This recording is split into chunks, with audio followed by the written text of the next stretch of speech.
Pero el que venga a decirme a mí que no entiende a alguien en cualquier lugar porque no hablan el español que a ellos les enseñaron, yo les digo, mire, mijo, lo que usted tiene es prejuicio, porque el español es el español en todas partes. Y yo me entiendo. Cultura no es solamente comunicarse con aquellos que tienen mucho conocimiento. Cultura es comunicarse con todo el mundo. Hola amigos, ¿cómo están? Están en un programa más de Alberto Te Cuenta. Y en esta ocasión tenemos un gran evento, el cual pues estamos de manteles largos, como decimos de México, y vamos a mostrarles por qué. Tenemos una gran presentación de un libro, su escritora, una gran amiga y una sorpresa más que van a ver a continuación en este familiar evento prácticamente.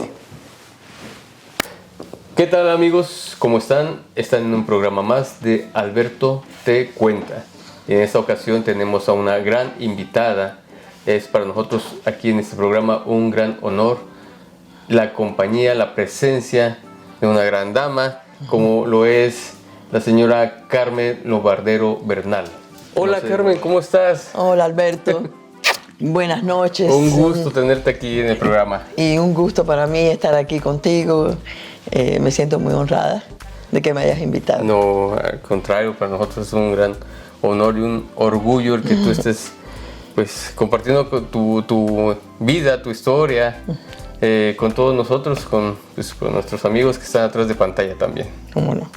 Cuéntanos, Carmen, tú eres una persona muy, muy especial que nos conocemos ya bastantes años atrás. Muchos años. Y que nos ha ayudado, nos ha impulsado, como ustedes verán más adelante en tomas de un gran evento que acaba de pasar, en el cual el programa Alberto Te Cuenta otorgó una placa, un reconocimiento al arduo trabajo de la señora Carmen por su trayectoria educativa, su trayectoria en impulsar el arte aquí en Atlanta, Georgia, por permitirnos a todos nosotros, los que hemos estado en su vida, pues hacer uso de su casa como una plataforma para artistas, para presentar nuestros trabajos, nuestras inspiraciones, nuestros proyectos, y esta fue la ocasión en la que Alberto Te Cuenta pudo otorgarle, pudo reflejar ese esfuerzo que tú has hecho por tantos años en todos nosotros, pues un reconocimiento, y el lugar ya oficialmente es llamado Embajada Cultural Casa Carmen.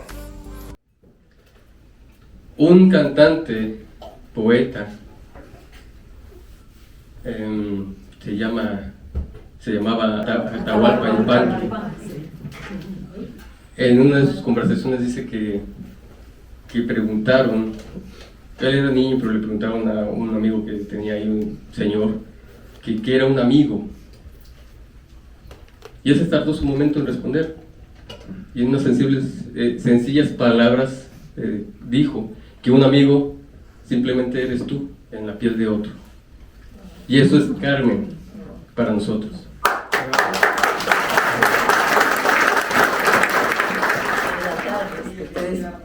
La mayoría de ustedes saben que yo tengo una gran pasión por la enseñanza, que no me imagino no enseñar todos los días. El día que deje de enseñar me parece que ya dejo de existir.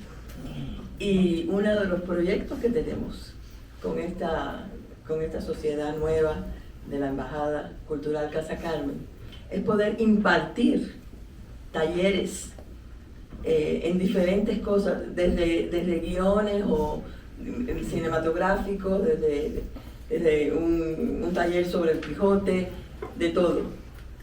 Tenemos el privilegio de tener con nosotros a Víctor Puertodano, que es una fuente de conocimiento y es un buen profesor. Entonces, yo sueño. Sí, vamos a tener muchas exhibiciones, conciertos, música, artistas, que vamos a poder hablar con ellos íntimamente, preguntarle cosas que no podemos hacerlo en un auditorio. Bueno, pero también es un honor, Carmen. Damos por oficializado este tema de mi día de cultural mexicano.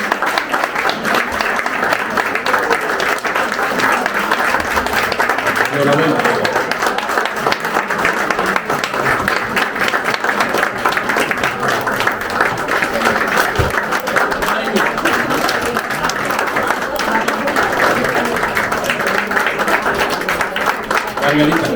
Margarita.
Carmen, para nosotros es una satisfacción todo esto que ha estado pasando en estos días, pero queremos saber de Carmen, queremos saber de su vida.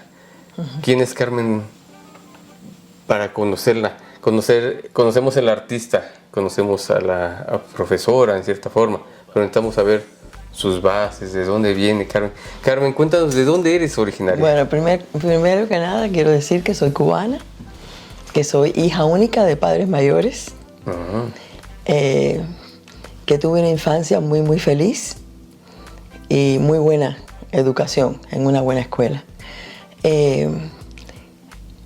Cuando tenía 14 años cuando tenía 13 años se presentó el problema político de Cuba con Fidel Castro. Y aunque mis padres al principio eran muy fidelistas y lo habían apoyado, aún con dinero y todo, pues en el primer año ya había mucha desilusión.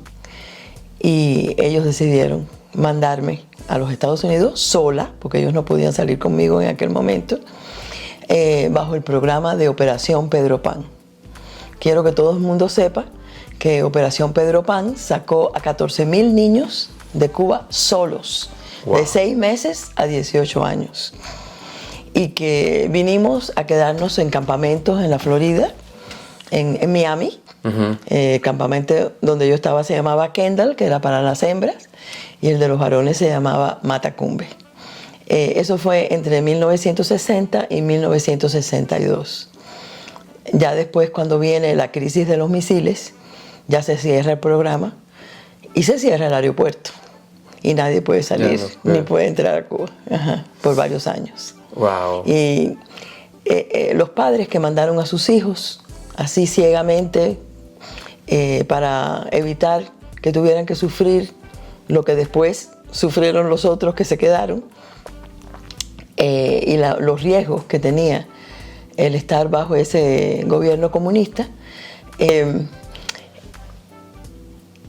no pensaban en ningún momento que iban a pasar años antes de ver a sus hijos otra vez. Ellos los pusieron en aquellos aviones pensando que en unos meses se caería el sistema de Castro o pasaría algo que ellos pudieran venir, etc. Muchos de estos padres se lanzaron al mar para llegar a ver a sus hijos. Mis padres decidieron esperar y fueron 4 años sin saber que iban a ser 4 años, que no es lo mismo, no es lo mismo saberlo que no saberlo. Y un día ya yo me había graduado de high school, yo fui a la escuela a Baldwin High School en Milledgeville, Georgia, porque eventualmente después de 6 meses en el campamento, mi madrina y mi padrino me sacaron del campamento.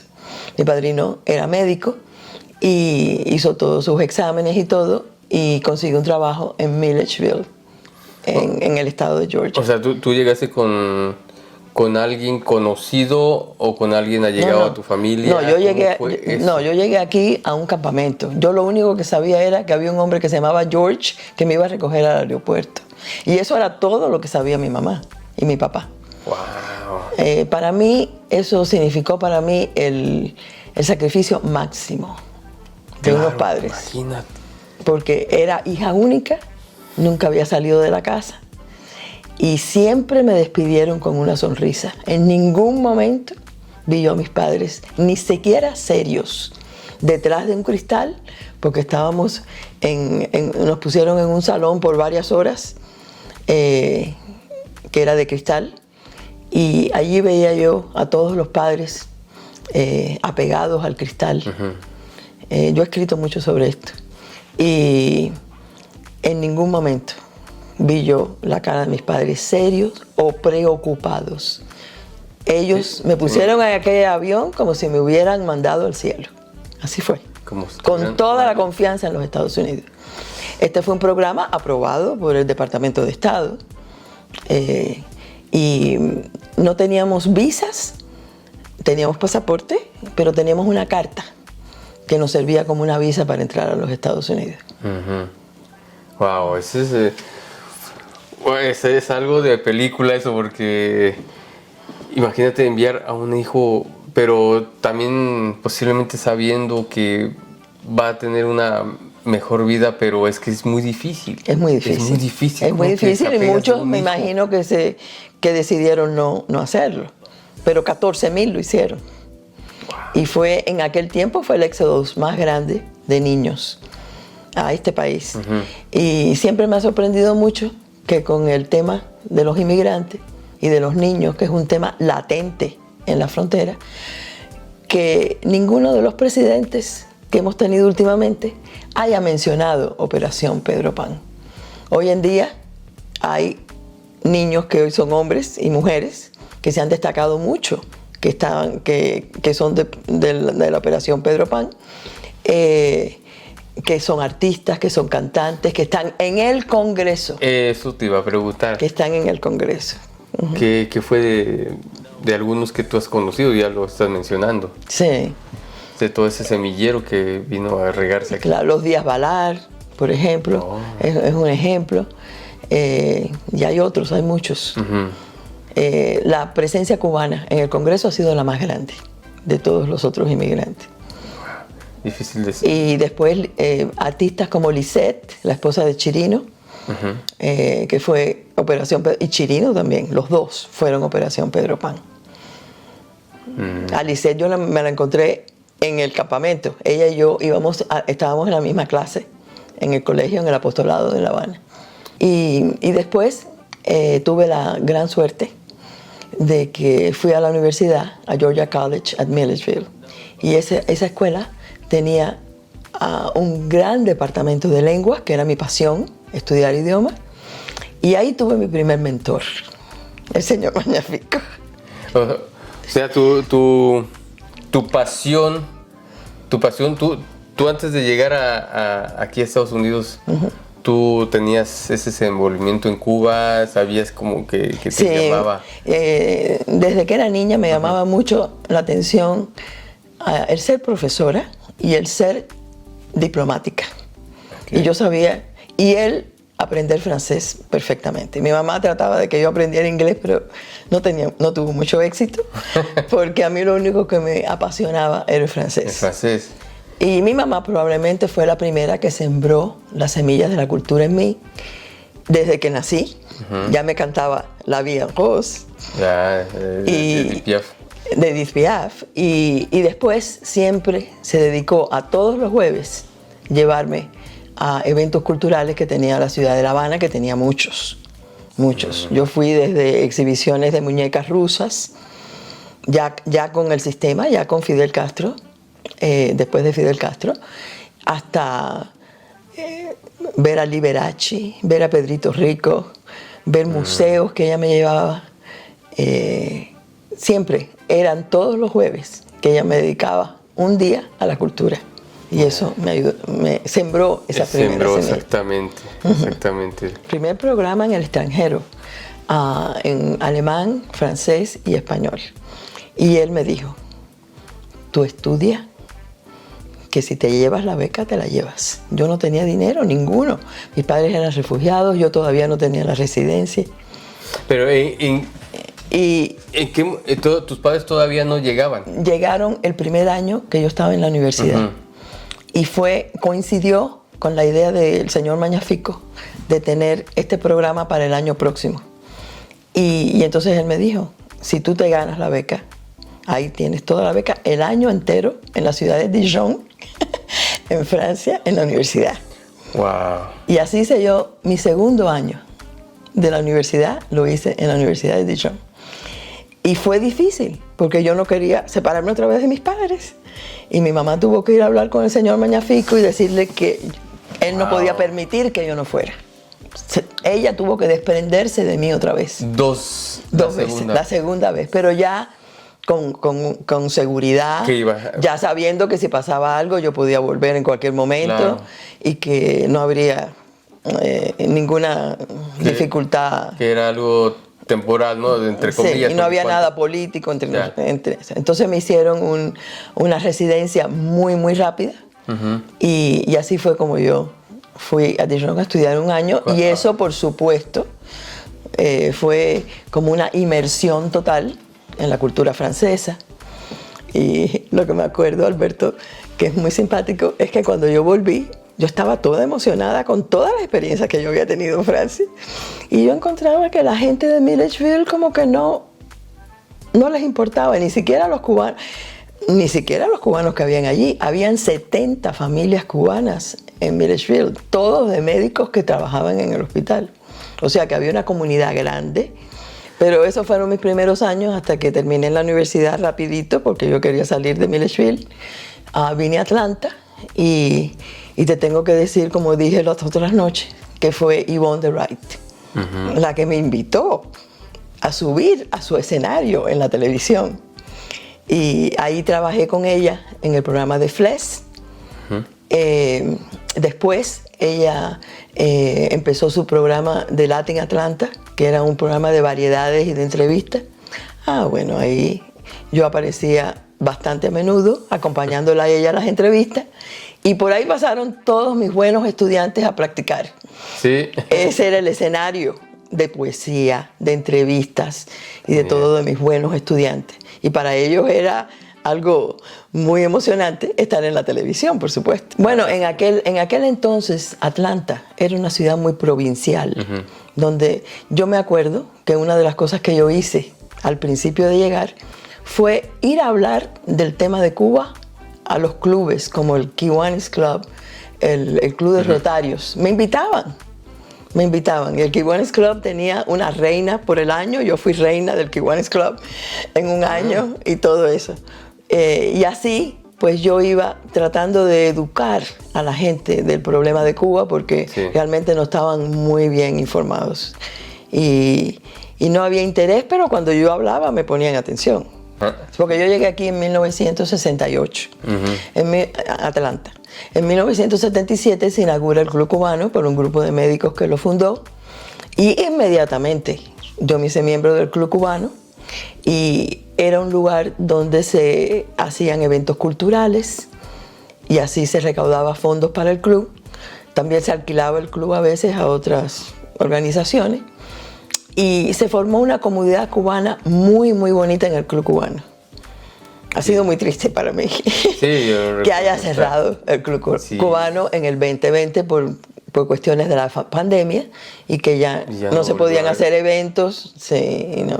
Fue una estocada. Fue una estocada imprevista, yo diría. Exactamente. Y eso fue lo más triste.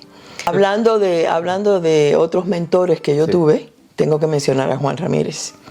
Claro, porque mi colaboración con el Atlanta Virtuosi me hizo a mí indagar en toda esa cultura mexicana que después yo se la impartí a mis estudiantes. Y aprendí mucho, mucho con él. Él es uno de mis grandes mentores también. Y personas del Club Cubano como Lázaro Herrera. Herrera, el poeta cubano, que y los otros miembros que me hablaban de una Cuba que yo no había vivido. Yo estaba muy emocionada con la Cuba que yo no había vivido, porque ellos eran mucho mayor que yo. Yo era la quinceañera del club en aquel tiempo. Entonces, ya después, en los 90, pues llegué a ser presidenta del club, y el club se abrió a todas las naciones. Estaba abierta a todas las naciones, pero no tanto como tú le diste ese impulso. Yo le di el impulso de abrirle las puertas a todas las nacionalidades que querían hacer eventos en el club, y de alguna forma motivé mucho a que los cubanos se integraran con todas las otras nacionalidades. Eso fue algo muy, muy bonito de los años 90. Wow, qué tiempo. Yo creo que hay la época yo creo de los 80s hacia los 2000, esto a todos nos ha marcado como que son las bases de muchas cosas que actualmente tenemos ahorita. Y yo me siento extremadamente bendecida por la vida, porque me puso a personas claves. Y después, profesionalmente, tuve el gran honor de enseñar en el programa del gobernador en Valdosta. Y eso fueron 10 años, wow. 10 veranos que yo le dediqué a los mejores estudiantes de español del estado. Y claro, ahí había mucha cultura. La filosofía del programa era no hacer nada que se hacía en una clase normal. Entonces, eso también me impulsó a crear un currículum lleno de cultura y de literatura, porque mi pasión también es la literatura, por supuesto, y la poesía y todo eso. La poesía, no, sí. Tú eres cultura. tú respiras y yo bebo la cultura. Y trato de transmitirlo. Sí, por eso mismo pues nos ha ayudado bastante. Carmen es una gran amiga que hemos aprendido bastante. ¿En qué año nos conocimos, Alberto? Son 17 años. 17 años juntos, sí. 2006 por ahí, así más o menos, sí. Tal vez. 2006, y yo conocí a Margarita, la esposa de Alberto, cuando yo estaba en el Club Cubano, porque ella era periodista y muchas veces ella escribía los artículos o yo escribía los artículos y ella los ponía en el periódico. Oh, mire, qué interesante. Eso fue antes de Alberto. Antes de Alberto te cuenta. Antes de Alberto te cuenta, exactamente. Carmen, ¿cuántos hijos tienes? Tengo 3 hijos. 3 hijos. Sí, un varón mayor y 2 hembras. Y tengo 4 nietos. Ya. Sí. Una familia muy singular. De tu conjunto familiar, ¿quién de ellos ha ido siguiendo tus pasos o ha ido destacando en algunas cuestiones? Cada uno tenemos... Bueno, cada uno en su propia forma, pero si tengo que escoger, tengo que decir que Cristina. Cristina. Mi hija menor. Hija menor, sí. Es la que sigue mis pasos y a la que le he podido impartir mi pasión por la cultura, por la historia, por el idioma. Todos ellos hablan español perfectamente, incluyendo a todos los nietos. Sí, sí. Los nietos quizás mejor que sus padres. Y porque yo me hice el propósito de, por ejemplo, con Cristina, llevarla a Salamanca 4 o 5 veranos y ponerla a estudiar español en Salamanca, en la cuna del castellano. Wow. Y eso le ayudó mucho. Y después siempre hablamos español en la casa. Quiero destacar también a mi hijo Guy, el mayor, que siempre está presente en todos los eventos, donde quiera que sean en la ciudad. Que yo esté, él está presente. Sí, es un gran amigo. Es una gran persona. Guy es una gran persona, siempre está ahí viendo qué es lo que hay que hacer, qué es lo que se necesita. Cualquier ayuda a veces uno ni se la espera y de repente ahí aparece. Sí, en el momento preciso. En el momento preciso, sí, exactamente. Sí. Y después quiero hablar también de Ashley, que es mi hija mayor. Mi hijo mayor es Guy, fue el primogénito, pero después vino Ashley. Y tengo que reconocer que Ashley ha hecho un gran trabajo en impartirle toda esa cultura, la lengua, la historia a sus hijos. Y que se ha podido desprender de ellos todos los veranos para que ellos fueran a México, que es donde ellos van, a Jojutla, a un pueblo a una ciudad, Jojutla, ciudad Morelos, pequeña. Morelos, sí. Sí, Jojutla, Morelos, al sur de Cuernavaca, donde ellos tienen allá unos abuelos que los han adoptado. Y es con ellos que han viajado todo México. Sí. Han hecho más con ellos que han hecho conmigo. Pero esa ha sido Ashley quien ha impulsado eso para que los niños también sigan el mismo camino. Sí, y que hablan perfecto español. Perfecto y, ¿no? español. Son también unas maravillas de niños. Sí, sí, sí, sí. Carmen, háblanos un poco de tu libro, porque mencionaste Salamanca, el castellano, y este es un proyecto que tú has venido trabajando en un sueño que has venido materializando. Exactamente. Y ya se ha dado esa oportunidad de hacerlo. Bueno, el libro que se acaba de publicar es Salamanca, un sueño de Cristina. Está basado en muchas experiencias que mi hija Cristina y yo vivimos en Salamanca en aquellos veranos que nos íbamos todo el verano allá.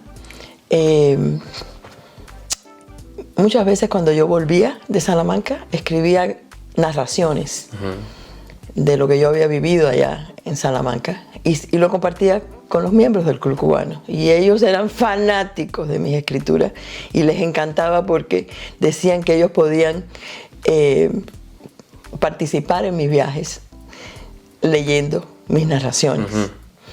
Pero después yo quería dejar algo más concreto a Salamanca, primero que nada a Salamanca como legado, porque fue un lugar donde me abrió las puertas a un conocimiento mucho más profundo, no solamente del lenguaje, sino también de la literatura y de la cultura.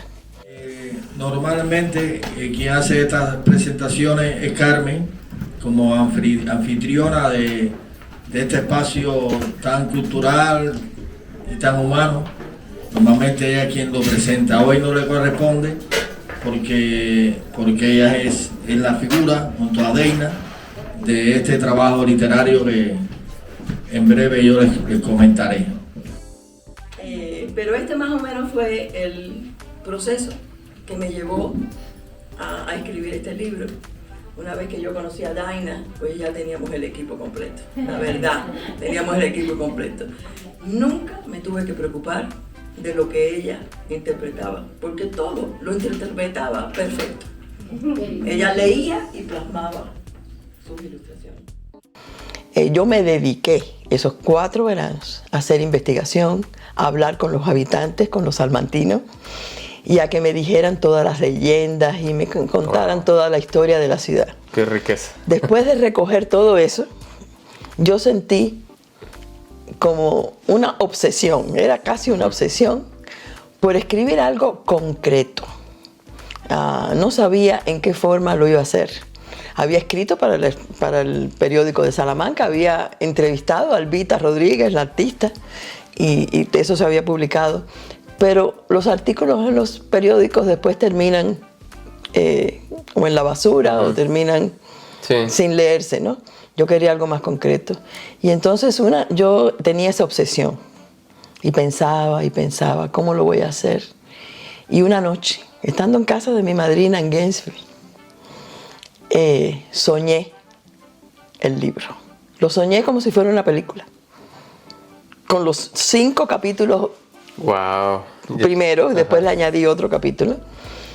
Y eso me hizo despertar en una forma eufórica.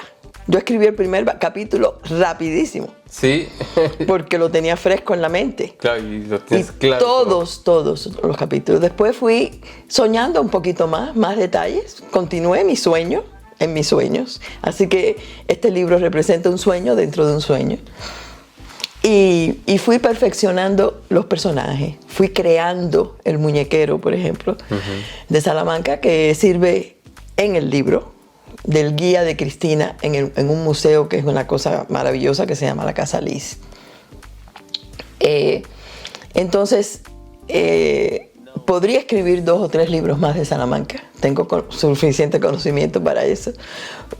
Pero este primer libro es algo muy especial, después le añadí otro capítulo. Según iba escribiendo, se me iban presentando otras ideas, iba y continuaba soñando con el libro. Así que es muy interesante, un sueño dentro de otro sueño. después necesitaba alguien que ilustrara el libro. Y hace 8 años conocí a Daina Sánchez Enríquez, esta cubanita que trabajaba. Un saludo para Daina. Un saludo para Daina, mi niña de oro, como yo le llamo. Bueno, para mí el lenguaje no es la meta. Para mí el lenguaje, el dominar un idioma, es solamente un instrumento. Un instrumento que sin la cultura no sirve. Un instrumento que te lleva a la cultura, a la historia de los diferentes países que hablan esa lengua. Y al mismo tiempo sensibiliza al ser humano. Y al sensibilizarlo, porque le enseña la cultura de dónde vienen estas personas, lo hacen un mejor ser humano. Y además de eso, es como que se pule el alma de esa persona y se entiende mejor a las otras gentes. Y es un instrumento de paz. Porque si tú entiendes a la otra persona que viene de otro país, de otra cultura, entonces hay paz entre los dos. ¿Por qué? Los dos se entienden porque se conocen, saben cuál es ese conocimiento. Y eso para mí es lo más importante. Yo siempre empezaba mis presentaciones profesionales con una piedrecita que me había traído Cristina un día, diciéndome que había encontrado un diamante, porque la piedrecita brillaba. Y entonces a mí se me ocurrió usar esa piedrecita en todas mis presentaciones, porque exactamente brillaba, pero no era un diamante. Entonces yo le decía que los estudiantes eran como esa piedrecita cuando llegaban a mi clase. Yeah. Pero que poco a poco yo la iba puliendo y dándole brillo con el lenguaje para que ellos más tarde pudieran no solamente llevar el lenguaje fuera de la clase, sí, sino también se interesaran por esa cultura que yo también les impartía al mismo tiempo, con el propósito de hacer una mejor contribución al mundo de hoy. Sí, el castellano para mí es el español puro. Ese es un lenguaje precioso. Es verdad que hoy en día se usan muchos modismos en otros países, pero eso siempre ha pasado de acuerdo a las generaciones. Eso siempre ha pasado. Pero el que sabe castellano y el que sabe español y el que lo estudia siempre entiende a la otra persona. Siempre. Quizás no sepa una palabra de una comida o de un alimento, porque eso es lo que más varía en los otros países, porque el español se habla en muchos países diferentes y todos tienen su propia forma de expresarse. Sí, claro. Y sus propios acentos, por supuesto.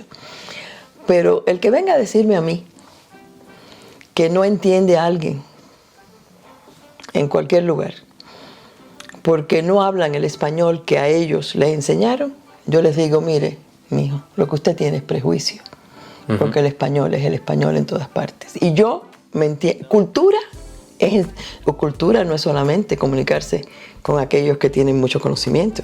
Cultura es comunicarse con todo el mundo. Y es que Carmen es una mujer nocturna.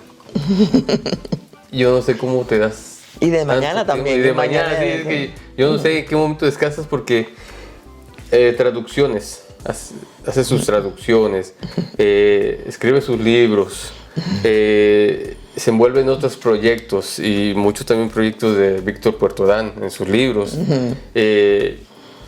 Tantas cosas y yo le pregunto, ¿cuándo es que descansa? Bueno, yo tengo 2 lemas en mi vida. Uno es mejor estar ocupada que preocupada. Ese es uno de los lemas que yo le trato de enseñar a mis estudiantes. Y el otro lema es: el tiempo no se tiene, no es una posesión, el tiempo se hace. Bueno, y cuéntanos, ¿en qué momento de tu vida es que las letras poéticas empiezan a hacer efecto en tu ser? Bueno, desde que era pequeña me gustaba mucho la poesía y copiaba poesías en cuadernos. porque me gustaba cómo sonaban las poesías y conocía a los poetas que eran conocidos en aquel tiempo en Cuba, ¿no? Sobre todo, se me olvidó mencionar José Martí. Sí, José Martí es el primer maestro de todos los cubanos, de ayer, de hoy y de mañana. Porque él escribió La Edad de Oro, que es un libro para niños, y después sus versos sencillos eran versos que eran muy fáciles de enseñar y de aprender y de memorizar. Entonces, nosotros aprendimos a leer con José Martí. Ese fue el primer gran mentor en la lengua. Empecé a estudiar a fondo la literatura española. Te tengo que decir que me enamoré apasionadamente de la literatura española. De lo mismo los poetas que los novelistas. Era la época de García Márquez, era la época de Octavio Paz, era la época de todos estos escritores que habían ganado premio Nobel, Pablo Neruda. Y entonces ahí empecé a decir, caramba, el español es tan rico que tiene grandes poesías a la madre. Tienen grandes poesías. Yo buscaba poesías en francés a la madre y no hay ninguna. ¿En serio? ¿En serio? Entonces yo dije, bueno, ¿qué es lo que pasa con la familia? Y se llama Francia. Sí, se llama Francia. Y todo el mundo dice que el francés es el idioma del amor. Y yo estoy enamorada del francés y nunca he dejado de estarlo. Pero no desde el punto de vista romántico. Porque en mi experiencia, en Francia, el hombre o la mujer francesa no son personas románticas. ¿Y cómo tú vas a producir un idioma romántico si tú no lo eres? Claro. Porque el romanticismo es un sentimiento. Pero es que siempre nos venden es a un Francia sentimiento. como... Bueno, Francia tenía era el idioma de la diplomacia. Por eso yo también quería ser diplomática y todo eso. Pero eso no quería decir que fuera romántico. Yo hasta hoy en día no he conocido ni a un francés ni a una francesa que sean románticos. No hasta el punto que lo es cualquier persona en español de cualquier nivel. De cualquier nivel. Un libro que te haya inspirado y de antes y de actualmente, ¿qué libro de poesías recomendarías también? Bueno, tengo que empezar por decir que en mi mesa de noche siempre está Don Quijote de la Mancha. Don Quijote de la Mancha. Cervantes fue un escritor que compite con lo mejor del mundo. Fue el creador de la primera novela moderna y fue el que estudiaron todos los grandes novelistas que vinieron después de él en el 1800 y en el 1700. Con respecto a la actualidad, tengo el privilegio de representar a un poeta cubano de alto nivel que se llama Víctor Puerto Dán. Claro, saludos a Víctor. Saludos a Víctor. Y les tengo que decir que mi relación con él me ha abierto mucho el conocimiento aún más profundo de la poesía y que es increíble lo que la poesía puede expresar en breves palabras. Claro. No, es muy profundo, tú lo has dicho, o sea, en algo tan breve. Y escuchar a un Víctor Puerto Dán. Y escuchar a Víctor Puerto Dán leer su poesía e interpretar su poesía es realmente un privilegio que tenemos todos los que lo conocemos y que seguimos ahí, sus seguidores, seguimos ahí apoyándolo. Y aprendiendo. Y aprendiendo, sí, y aprendiendo con él. Porque ese es otro gran mentor que puede tener una persona como yo, o una persona como cualquier otra persona, como tú, como todos los que lo rodean. Uno aprende en cada conversación. Sí.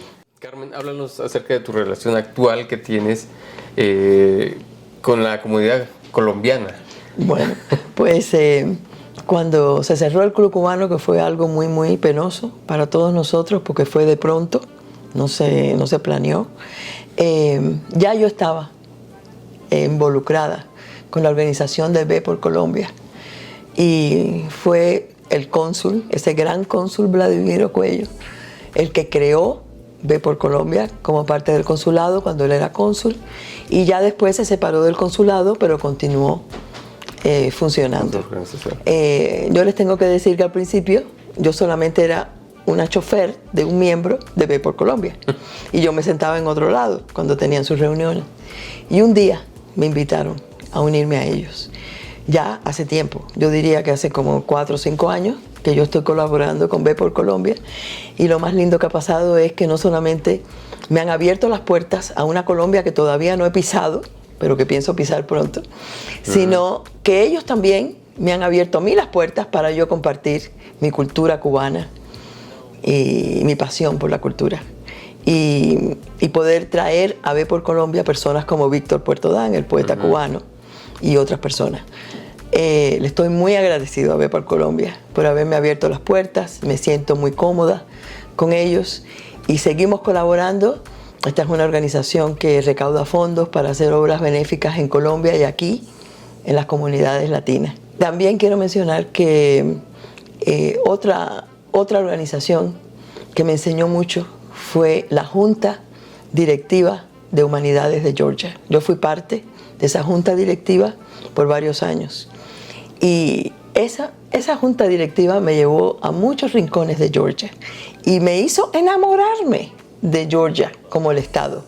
Ya estaba enamorada del inglés, pero ahora me enamoré de donde yo vivía, que todavía no tenía esa gran pasión por Georgia.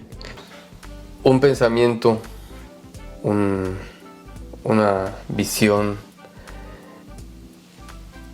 ese sentimiento que uno quiere expresar de bienestar para nuestra comunidad,